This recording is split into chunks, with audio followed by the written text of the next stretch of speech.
presents Having Courageous Conversations, where real talk dives deep. Each week we go beyond surface talk. We open our hearts, speak our truths, and dive into the stories that shape us. No scripts, no filters, just powerful, unforgettable conversations about life, purpose, healing, and truth. Join the conversation, because your voice belongs here. Please like, share, and subscribe. Check out our YouTube channel at Having Courageous Conversations or email us at yourshowyourvoice@gmail.com. Now, let's have a courageous conversation. Good morning, good afternoon, good evening to you from wherever you are joining us. You are welcome here. This is Having Courageous Conversations, and it's a space for those who are ready to speak up, sit with discomfort, challenge assumptions, and connect deeply with themselves and others. It's about showing up and being vulnerable, even when facing criticism and potential failure. Choosing courage over comfort is daring and needs to be seen and heard. This is a sacred and unfiltered space to share honestly about our journeys. No script, no fluff, just courage. And today we are so grateful to welcome Reverend Dr. Robert Brzezinski, who Marg is going to introduce you to. Hi, everyone. And it just feels like such a long time since we've been on the air. And how awesome to introduce our new time and same show, but new time with Reverend Dr. Robert Brzezinski. Robert Brzezinski holds Masters in Consciousness Studies and a lifelong student of transformational leadership. His passion for the emerging interspiritual age, coupled with a thorough study of integral theory, serves Robert well in the creation of an authentic spiritual practice. Robert is also passionate about adult spiritual education and brings his teaching skills to the virtual classroom. Thank goodness for virtual. He is a dynamic spiritual leader, passionate firebrand speaker, and a teacher, as well as a personal coach and spiritual business consultant that continually finds ways to share the science of mind and spirit in paradigm shifts ways. His passion includes his growing up with his family, skiing, and mountain biking. Robert's central message is simple. You can have the life you truly desire, and creating that life is a collaborative effort. Isn't that true? Mm-hmm. No one can really go it alone because we are all in this love together. Walking through the fire of transformation is our topic today, and it certainly has me intrigued. I had these visions of walking through the fire and what could we be possibly talking about? And so, Robert, you're on. Thank you. It's so good to be here with both of you. And I want to first just kind of start that. Welcome to your new time. Welcome to the new day. And this show has gone through its own transformations over the last couple of years. And you've been with the network for a while now. And it's really great to see how this program has grown and consistently reaches a unique audience as part of not only Unity Kitchener and all that, but really diving into what New Thought is. And knowing you're both based out of Canada, I'm just going to say it, I might end up coming up and crashing on your couches at some point here because... Always welcome, Robert, anytime. Thank you. And thank you for that. Yes, we have gone through our own transformation. Exactly. And part of the reason I chose that title today is twofold. I'm going to share something in a little bit here that is really personal.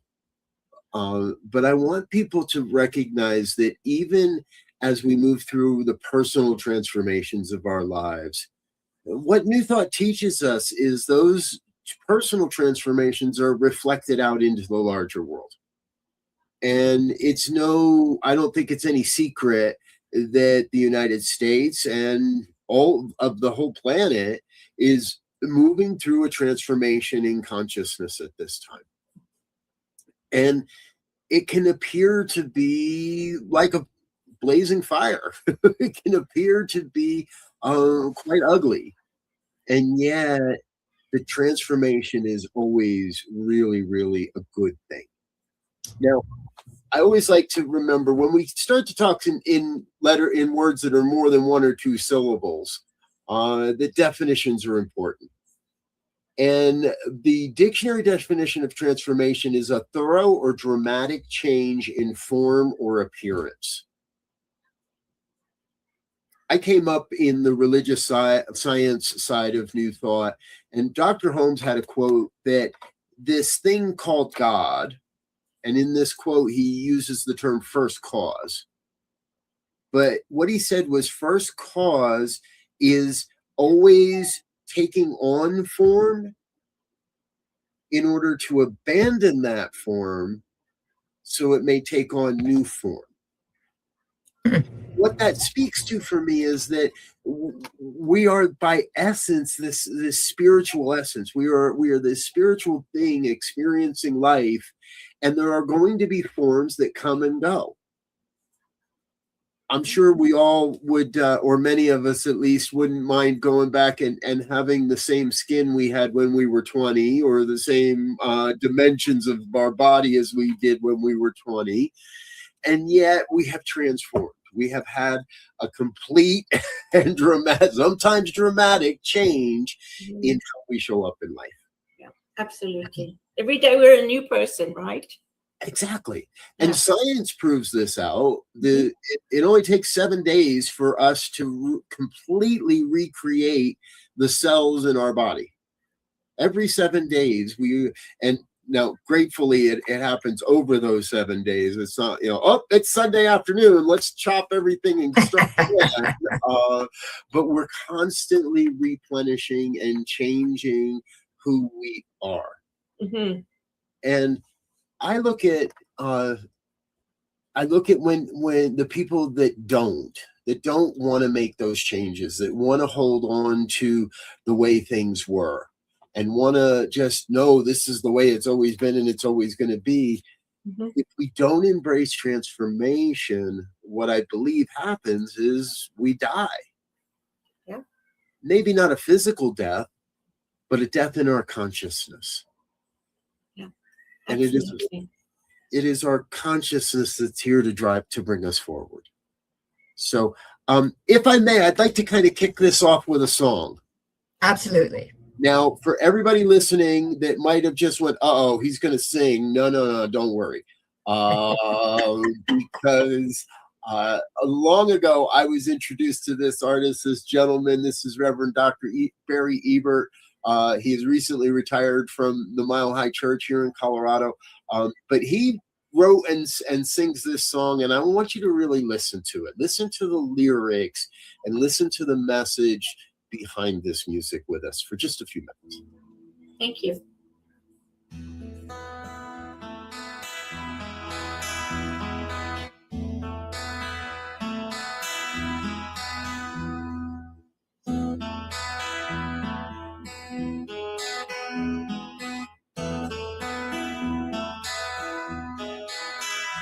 Will you stand in the fire with me? Help me hold my ground. And if my courage fails and I start to run, turn me back around. Will you stand in the fire with me? Open your heart with mine. I've never been down in such darkness before. It feels bigger than me this time. And I'm not asking you for answers to all of these questions or words to ease my mind. I just need somebody to listen sometimes. I will pay you back in kind.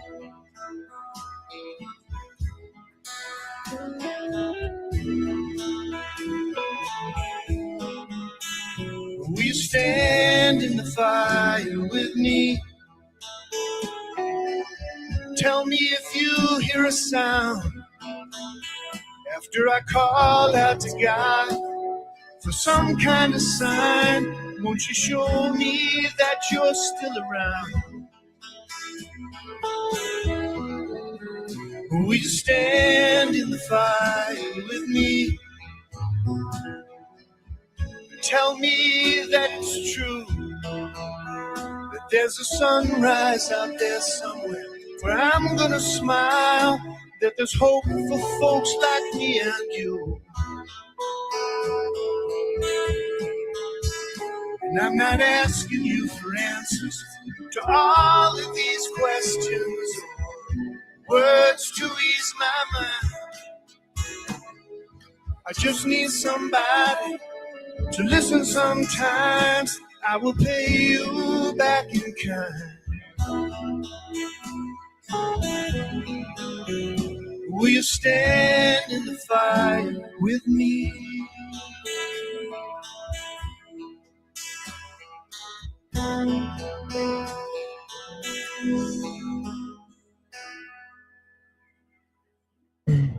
Beautiful, beautiful. Thank you for sharing that. And I have a running deal with Reverend Barry that every time I use that song in a presentation, I owe him $1. Okay. So he and I set that up many years ago that I can use that anytime I want, and when I do, I just send him $1. So, Dr. Barry, if you happen to be watching, I'll send you your $1 here this week. So, but what I've always loved about that is he's not asking anybody, and we could sing this to a partner, to a lover, to someone going through withdrawals or fighting an addiction, and he's asking us not to try to fix anything, not to try to do anything, but to just be with someone. Yeah. To just be with me as I go through my transformation. It's so very important. Because I know a lot of very well-meaning people that would love to run into the fire and fix me or help, or what can I do? And it's human nature when we hear of someone that's going through transformation. What can I do? How can I help? And oftentimes, and more often than not, all that we have to do is be willing to listen. Absolutely. To be present. And sometimes, not even say a word, right? It's the same when somebody's grieving. What do you need? Just need you to be present, not to fix me, not to do anything, just be there. Yeah, exactly. So, so I'd like to share with your audience, and this is, I've gone through my own personal transformation as of recently. And if anybody's been watching this network for a while, I'm not talking about the fact that I grew my hair out. If you go back and watch any of the old episodes of some of my stuff, but it's been almost a year now that I've been growing my hair out and started to do that. But there was something that was stirring within me actually for many months, and it didn't really come to the forefront until this past December. This past December, I turned the page and entered my 59th year. So I turned 59, which actually means I've entered my 60th year, because that means I completed 59. Yeah. So, and in that, I came to a very hard realization that I was addicted. I'm addicted to THC. I'm addicted to the mistaken beliefs that I had created. And I had created a whole world around myself that justified my addiction, that not only justified my addiction, but in many ways glorified my addiction. And I am now over 30 days clean. I wanted to make sure we went at least 30 days, and this past Sunday was my 30th day of being completely clean and sober. And the sobriety is just kind of an added benefit. It wasn't really something I set out to do. It just made life easier to not have a drink while I was moving through this transformation. And there were days where it felt like it was fire. There were days where it felt, and as spirit would, I was thrown a few different stress tests to see how I would do and whether I would break down. And after 30 days, I feel like I'm at a place where I can start to share not only my experience, but the promise, the vision I see now that I'm not hiding behind a smokescreen. I know there's a lot of people out there that are still hiding behind the smoke screens. We convince ourselves that, well, this is just my form of medication. You know, it keeps my anxiety from getting away from me, or makes me more creative, or just a little bit to help me go to sleep, and all the various excuses that we create as a human, because I believe all addiction is based in fear. It's based in a fear that we're not seen or we're not heard. It's based in a fear that we're not good enough. And what I can share is that as I've let go of that, more work shows up on my plate. More doors are being opened for me to serve and to share the gifts that are still here. They're not any different. If anything, they are more clear. They are more visible. And my closest colleagues that either look the other way or in some cases didn't look the other way, have said they notice the differences. Wow. That's huge. Can I ask two whys? Absolutely. One why is, why did you choose to stop? And second why is, why did you choose to share it today? Great questions. The second why is the easiest. I didn't want to share anything publicly until after I had reached that 30-day mark, as I mentioned. And I did not plan to share this today, per se, as in the way of the scheduling. You all actually invited me to be on this show last week, but I couldn't because of another scheduling thing. And then it was like, okay, well, how about the week after? And I was like, well, I can do that week. And then I wrote it in my calendar and I went, wow, that's going to be day 34. That might be an okay day to share. So, and I couldn't think of a better place to share than on a program called Courageous Conversations. Because I do know there will be those that see this and think, oh my God, really? Wait, hold on. And, the biggest fear really in all of this, and I'm going to come back to your first question there in a second, Marg, I promise. The biggest fear in all of this is, and I think for many, is that people will immediately look at you and say, oh, so you've been lying to me all this time.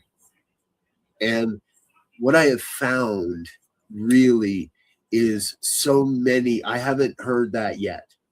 I've been sharing this privately with a number of the boards that I serve on and the other organizations that I'm a part of, and some of the closest people in the network, obviously my wife and the other ministers and practitioners that are a part of this network. I've been sharing this for a while now, and my dearly beloved Laura has been that rock that has stood right here through the fire with me each and every day.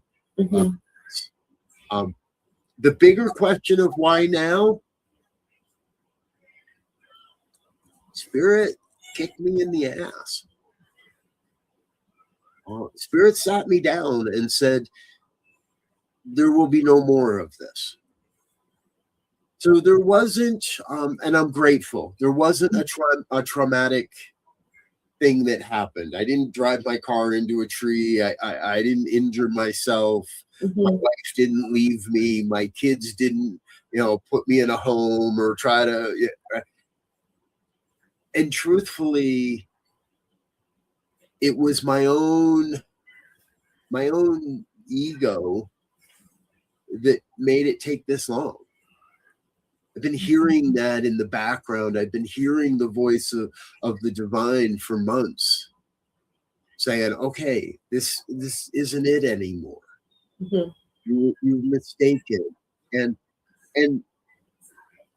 without trying to celebrate the addiction, I do have to say that for any of us, the hardest things in our lives bring us to the point of the greatest opportunities. So it was necessary.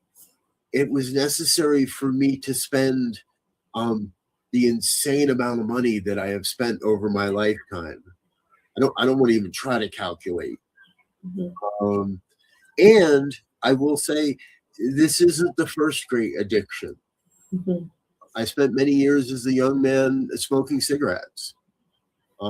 And in just a little over a month from now, almost 2 months from now, in just under 2 months from now, I will celebrate 16 years without a cigarette. Why it took me another 16 to let go of cannabis, I'm not sure, but I'm trusting that those revelations, those epiphanies will continue to come to me. What I know is I had developed a habit that and convinced myself through the use of false beliefs that I was a better speaker, that I could give better attention to people, that I could work more hours and then use cannabis to help me come down and rest more deeply and sleep more deeply. So there was not just one moment or one event, but a culmination of that quiet voice within, that quiet whisper of the divine that says, you've had enough. This isn't really serving you. And this really is getting in the way of the bigger vision for who I'm here to be and how I'm here to serve. Yeah, wonderful. Thank you so much for sharing that. And thank you for revealing that on our show. I certainly feel very honored and appreciative that you've done that. And I'd like to invite anybody who has any questions for Reverend Roberts to please put some comments in the chat or to ask a question. And I know that he would answer you with great pleasure. Yes. Absolutely. Yeah. And that's wonderful because it's also got to do with consciousness, right? When we have those fears, it interrupts something in our consciousness because everything is energy. And so for me, a fear, and when I say fear, because you're hiding behind THC or liquor or whatever it is, that creates energy because you're also feeling like I'm not being real. I don't want people to know, all these kinds of things, the feelings and things that come up in your mind, I think sort of block certain areas, whereas now you're opening yourself up to be clear, to have to really have that energy that I think you're aspiring to be. Yeah. Thank you. Mm-hmm. It does feel like a great awakening. Mm-hmm. And I want to be very clear. I didn't do this alone. and I didn't do it in a vacuum. Mm-hmm. It did require it's not I think it was Dr. Roger Teal at Mile High that shared this in a ministerial class the first time I heard it. But as spiritual leaders, we're going to go through our own stuff. But don't go talk about it from the pulpit on Sunday morning until you can look back and see what the gifts are. Mm. So when something happens or there's great change, be with it for a while. Don't go, hey, everybody, right? If I had started talking about this, now my birthday was December 20th, so that was the day I chose. Mm-hmm. And I'll be straight, I'll be honest with everybody. I had a pretty good party on the 19th. I made sure I got my fill before I was done. But I had worked. I've been working with psychologists. I've been working with other ministers. I've been working with close friends. I've been working with people that don't know me. Yeah. I developed an entire system through ChatGPT and AI. I've been using supplements to bolster my immune system and to balance because there is I've been using an app to track different things because we need those reminders. Mm-hmm. We need the science on our side. Mm-hmm. I think far too many people face, whether it's alcohol or light drugs like THC or heavy drugs like heroin or a sex addiction or a food addiction. We think we have to go it alone. Mm-hmm. And if the 12-step programs are what works for you, then use that. And if there's something other, then use that. And we live in an age where we have all the wisdom of the universe at our very fingertips. Yeah. And I think that's very important what you've just said, because I think that a lot of people, and I will speak for myself with some of the things that I've gone through, you don't want to share because you think you may be perceived a certain way. Or people will change their opinion about you, or Yes. Things like that. So you carry it alone and try and deal with it. But as you say, in hindsight, you can look back and see what was the gift in that. However, being able to help or to ask for help, I think is a very spiritual thing to do. Mm-hmm. Yeah. It's recognizing that this is what I need in the moment. And so I'm going to take that next step and be courageous enough to do that. Yeah. Which makes it easier. And then you think, why didn't I do this before? Exactly. Right. I think I know why I didn't do it before. And that only deals with the amount of work that's shown up on my desk since I've gotten clean. Yeah. Spirit said, okay, good. And that's part of it, right? Is when we let go of the false beliefs. And I've spoken about this for years, and so many good New Thought, Unity, CSL ministers speak about it. When we let go of the false belief, we're able to better express the truth of who we have come here to be. Mm-hmm. And there are there's something I'm not going to talk about today, but oh, come on. I'm in a process of discernment right now. And if you had asked me 6-8 months ago, and actually 6 or 8 months ago, I was saying, no, I'm not qualified for that. Mhm. No, can't do, Not ready. not ready. And I would never have ascribed that to the fact that I had an addiction. Mhm. However, I now can see that I was ready, but the smoke screen wouldn't let others fully see, and I wasn't capable of fully shining my light and the gifts and the skills and the talents that I've brought to this thing called life. But now I can. Beautiful. So this half hour has gone so quickly. It's time to take a short break. So don't go away. We'll be right back.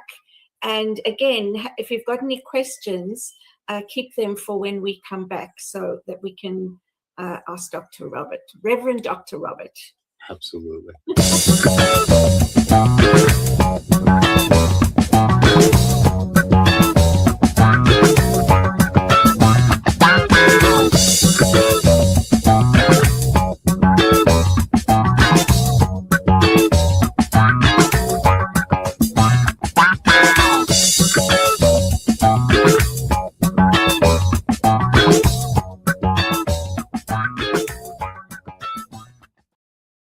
Please help us say thank you to all of our organizational sponsors, including the Hefferland Foundation, Affiliated New Thought Network, International New Thought Alliance, Science of Mind Archives and Library Foundation, Center for Spiritual Living Denver, Center for Spiritual Living Midtown, New Thought Philadelphia, Center for Spiritual Living United Life, Sunshine Cathedral, Planned Happiness Institute, Summit Center for Spiritual Living, One Heart Retreats, Universal Joy Center, Unity Kitchener, Unity Spiritual Center Ottawa, Home Center for Spiritual Living, Satya Center, Begin Within Ministries, Center for Spiritual Living North Jersey,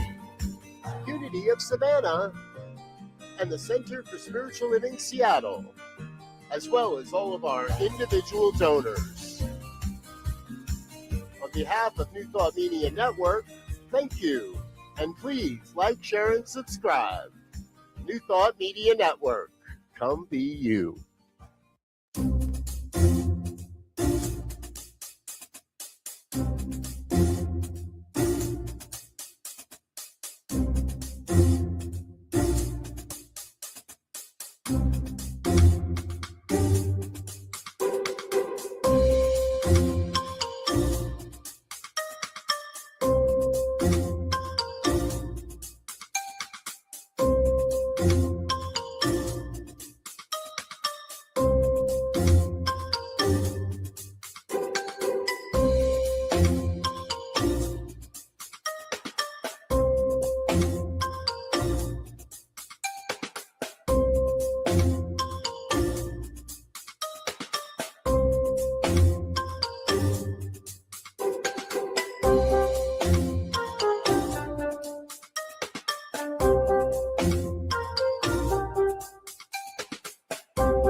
Robert, thank you so much for the honor, as Cheryl said, of coming out today on our show. So appreciated. And also, I really appreciated that you shared all of the people that came along with you. You weren't, you have a team, and invited others to join you on this journey. And as we talked about it before, and on your bio, you're saying that this is a shared life.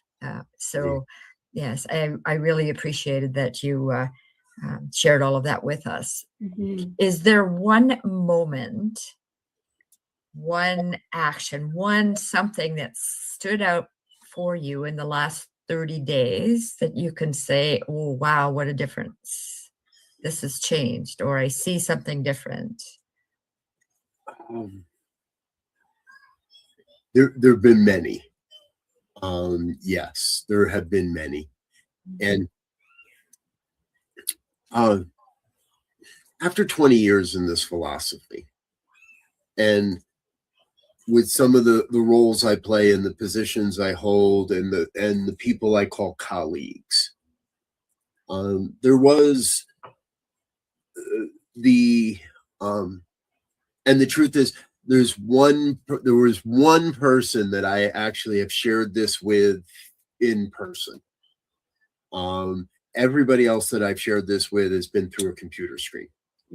Whether it was an individual meeting or whether it was a group meeting, some of the boards I sit on and things of that nature.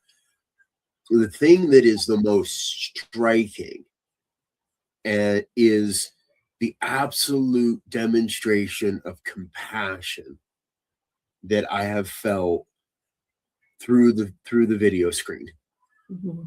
And the number of people following those meetings and conversations that would call or text with support or congratulations.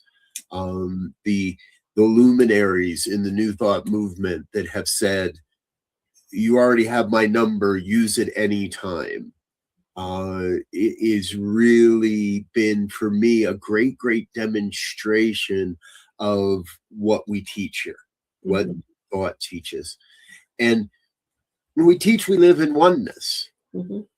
And so your pain is my pain, and my sobriety is your sobriety, and my getting clean is not so much a it isn't meant to be an inspiration as much as I think it is to be a demonstration of the power of these principles. And as I said, there were a couple of experiences, couple of meetings where at the end I was like, damn, I could really use a good joint right now. But I didn't. Yeah. Because I knew that there were those holding me in consciousness as well.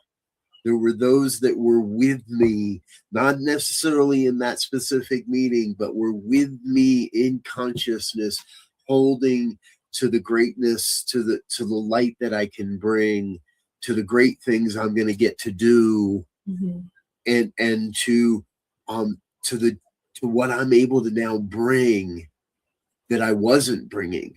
The product only you really knew about, nobody else did. Right. Exactly. Yeah. And there is a sense of productivity when I don't have to run out to the garage for 5 or 10 minutes after every meeting and before every meeting. Right. And there are going to be people that sit and go, wait a minute. So you were high during that meeting? Oh yeah, I was.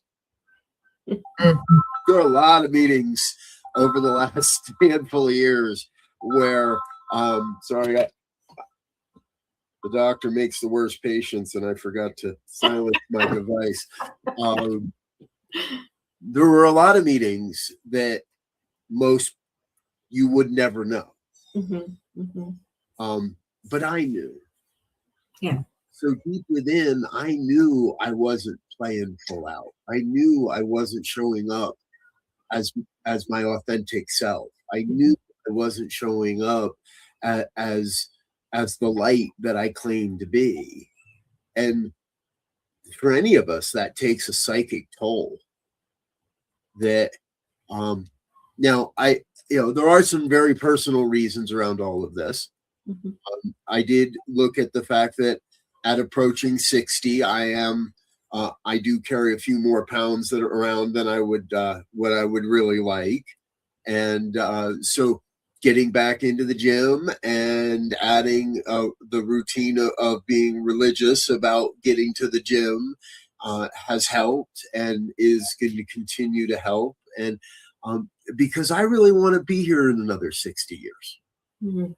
I really want to spend another 60 years with my wife. I really want to spend another 60 years with my family, with my kids. Mhm. I want to spend, well, maybe not another 60 years running this ministry. We'll see about that. But I really do want to continue it may be time to let someone else take the controls. The day will come where I'm ready to give up the reins of the thing and let others run it. But I really do want to be contributing. And here's how I've said it for so long, and I'm going to continue to say it. I want to be here contributing to the evolution of human consciousness. Mhm. Beautiful. I think that's why most of us chose to come at this time, with everything that's going on. And so I can relate to that, Robert. I think,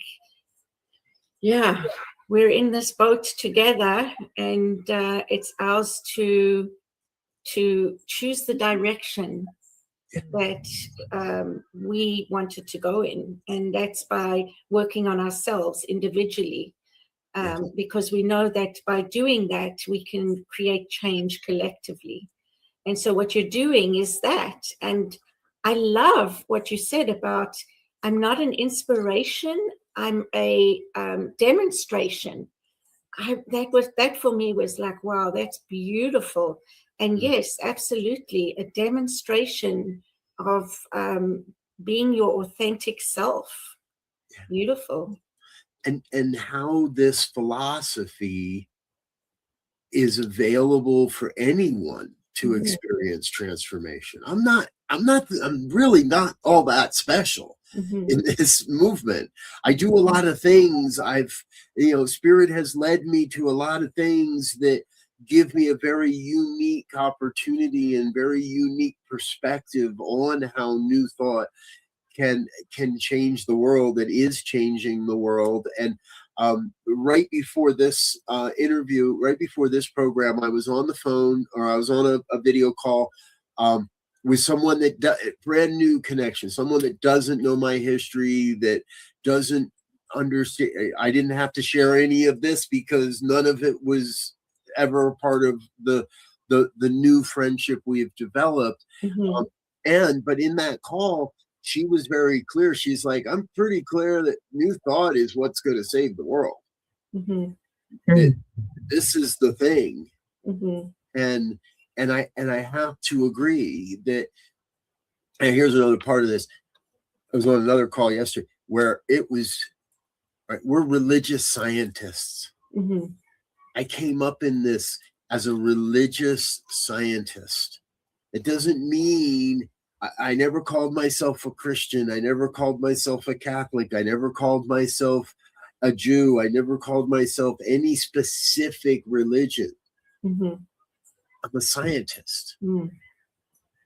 I don't have a scientific degree, but I've used and experimented with what's been presented to me as ways of spiritual living, as practices. And I was in a call yesterday, and the people in that kept coming back to, at my core, I am a religious scientist. And that led me to new thought. Now, we could argue the semantics of the fact that new thought actually came before religious science, and new thought was on the planet and was active. Ancient wisdom, right? You say new thought, ancient wisdom. Exactly. Yes. And yet this philosophy, these practices have the power to transform anyone's life. And I say it a lot. We do the work of healing ourselves. We do the work for ourselves so that we may do that work in the organizations and the community groups and the businesses and the places that we are passionate about in our local area, in our lives. And that is what changes the world. Exactly. Yeah, exactly. By being a demonstration, a demonstrator, but also what our energy, right? It's all about energy, because that's what creates our reality. And so for me, when we are giving off that light, that energy that's loving, that's compassionate, that's inclusive, all those things, not to say that we don't do that when we put blocks in our way as well. But I think, for me, that to me is important personally. That's my belief system. But yeah, I love what you're saying. I love what you're doing. Mark, do you have any other questions? I just sort of want to put a cog in it, right? And say, yeah, well, how can being this person, the way I live, make a difference with all of the shit that's going on in the world? Like, how can, my little self make a difference? And I know I've made a difference with the neighbor and so I know it can, right. It is the way we live helps. There's a ripple effect. It does. And I know that I've seen it. Mm-hmm. And still, when it feels so big, mm-hmm. and there's people like, oh yeah, well, Mark, you just think this way, and you should be out there with a placard or a this or that. It just feels really big right now. Mm-hmm. Mm-hmm. Thank you, Mark. It's a very, very important part. And as you're sharing, I'm reminded of the old story of the college professor that holds up a large glass jar and puts a bunch of big rocks in it and says, "Is this jar full?" And the students say yes. And then he takes out a bunch of smaller rocks and adds more. And now is it full? And they say yes. And then he pulls out a bag of sand and fills it with sand and says, this now full. And they finally get it, right? Mm-hmm. That our oneness, our fullness is absolutely dependent upon the little pieces, the little efforts, the smallest of smiles.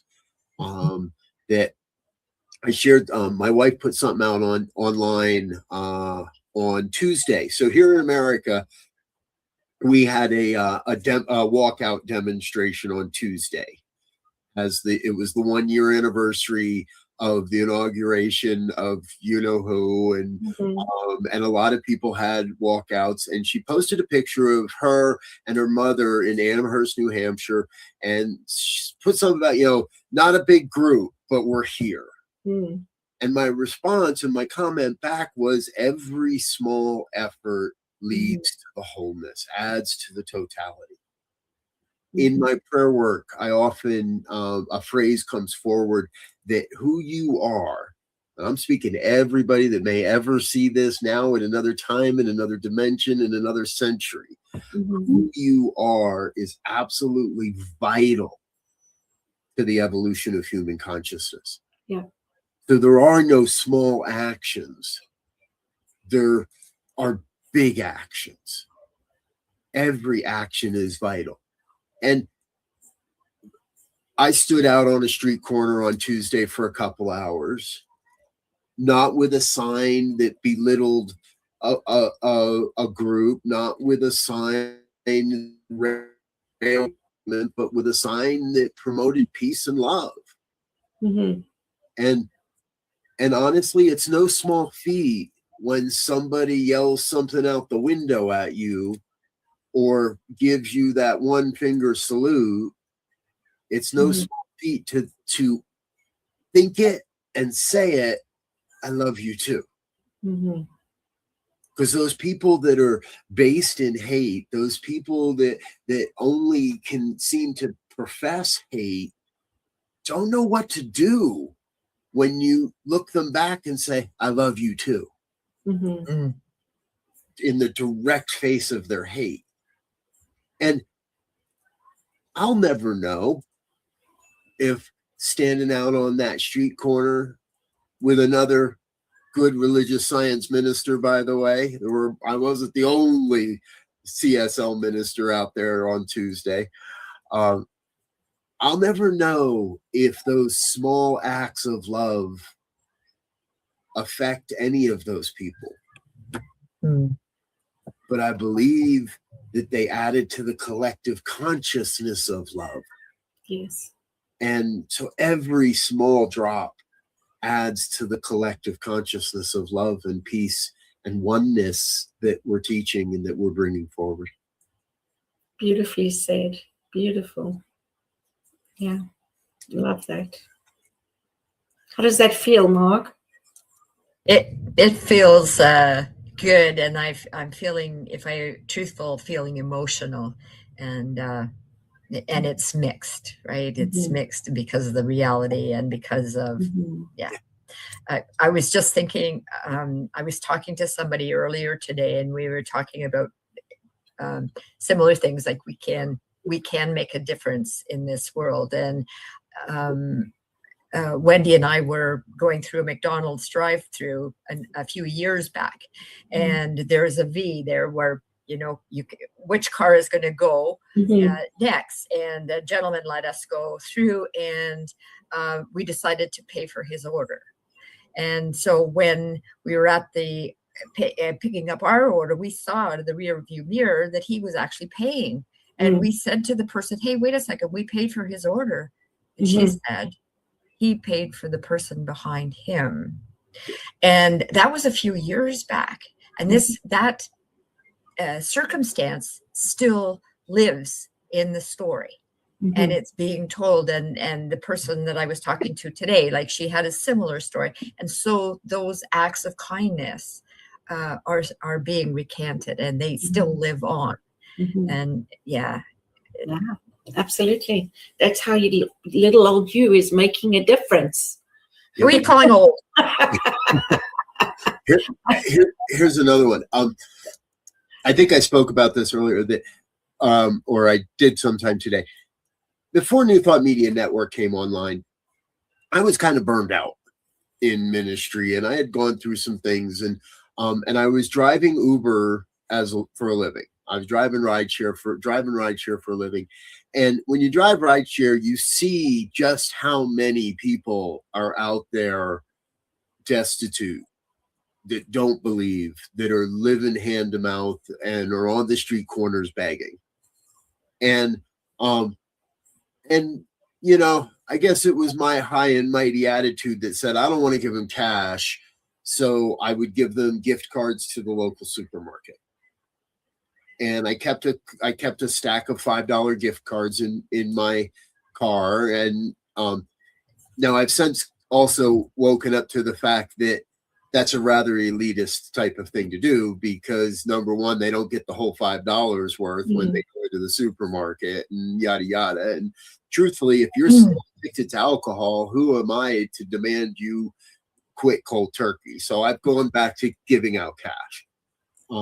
However, what I've also noticed is over the last few years here in America, we've done, at least in Colorado, we've done a really, really good job of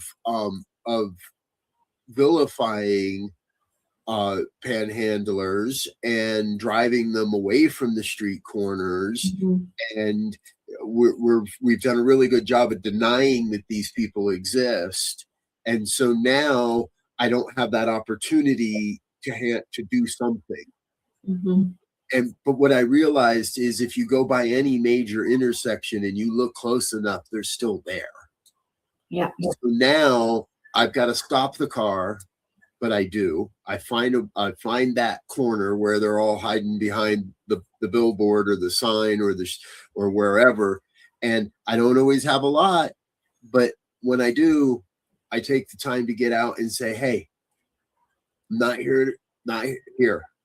Here's something. Keep a bag of toiletries in your car. Hand out a pair of socks. Give people a fresh towel or a washcloth. Hand them a bar of soap, or not out of your dirty, but out of, I understand you probably don't have what is necessary. So what do you need most? I got a grab bag full of stuff. What do you need most? And if that's a meal, then hey, let's do that. and I don't record these things, and I don't document these things, and I don't jump on social media and say, oh, look at what I did. Yeah. It ain't about me. Yeah. It's about all of us supporting the oneness that we are. Yeah. And if there's one person hurting tonight, if there's one person cold tonight, if there's one person addicted tonight, then we're all still addicted. Mm. Yeah, absolutely. Yeah, that's a wonderful perspective and way to look at things. And it's a truth for some of us. For others, they have a different thought. But I agree with you. I give cash, and my kids, or somebody will judge me and say, where that's going, and I'm like, wherever it goes, I bless it, whatever is needed. And if a person needs a hit to survive right now, then that's where it's going to go. And like you said, who am I to judge, and who am I to deprive anyone from whatever it is that they need? Those are their choices. Exactly, because the day will come where where one of those people says, hey man, you know what I really need? I really need to get sober. Mm-hmm. How do I do that? Mm-hmm. Yeah. Come on, get in the back, get in the car. You're not even in the back. Get in the seat next to me and let's go. I'll get you somewhere. Yeah. Right? Or hey man, what I really need is a hug. I really need to know that it's going to be okay. I really need something to eat. I really need whatever that might be. Yeah. We're all in this together. Absolutely. And they haven't figured out how to colonize Mars yet. So I don't think we're going anywhere in this lifetime. So let's get together and support each other. Yeah, absolutely. Well, my goodness, we're coming to the end of the show. What an inspiring and heartfelt conversation this has been. Thank you, Reverend Dr. Robert, for your openness, your wisdom, and your willingness to share your journey with us. And thank you, our viewers, for joining us today. Be sure to tune in next week when we have another guest and another conversation to continue exploring, being courageous, and